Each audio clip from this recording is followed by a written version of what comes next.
Perjalanan waktu telah mengguratkan sejarah panjang lahirnya para penegak hukum, pengayom, dan pelindung masyarakat dalam fungsi lalu lintas.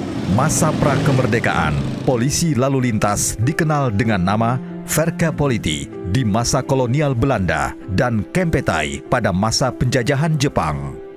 22 September 1955, lahirlah Order Kepala Jawatan Kepolisian Negara tentang pembentukan seksi lalu lintas jalan pada tingkat pusat yang taktis langsung di bawah Kepala Kepolisian Negara.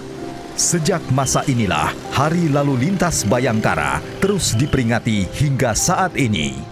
Peran polisi lalu lintas dalam penyelenggaraan negara semakin diperlukan. Maka pada 14 Februari 1964, dikeluarkanlah Surat Keputusan Menteri atau Panglima Angkatan Kepolisian yang memperluas status Dinas Lalu Lintas menjadi Direktorat Lalu Lintas.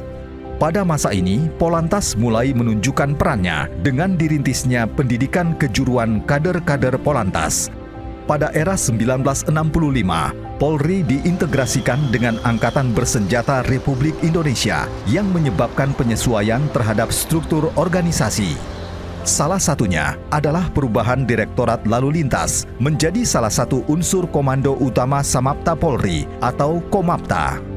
Di masa ini, lahirlah Patroli Jalan Raya atau PJR serta memberlakukan sistem tilang sejak 1971.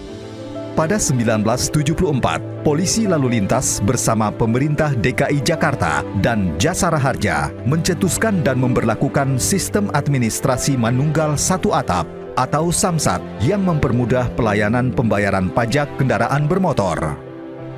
Struktur organisasi polisi lalu lintas terus mengalami perubahan dari waktu ke waktu. Pada 1984, Direktorat Lalu Lintas diperkecil menjadi Subdirektorat Lalu Lintas Polri di bawah Direktorat Samapta Polri.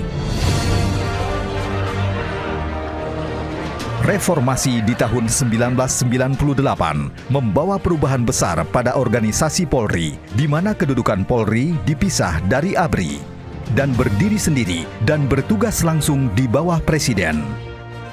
Pada tahun 2004, terbitlah penetapan tarif PNBP yang berlaku di lingkungan Polri, di mana 6 dari 7 kewenangan yang diatur dalam peraturan tersebut merupakan kewenangan Polantas.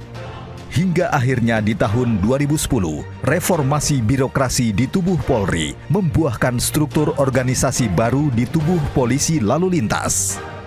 Direktorat Lalu Lintas Polri berubah menjadi Korps Lalu Lintas yang dipimpin oleh Kepala Korps Lalu Lintas berpangkat Bintang 2 dan bertanggung jawab kepada Kapolri.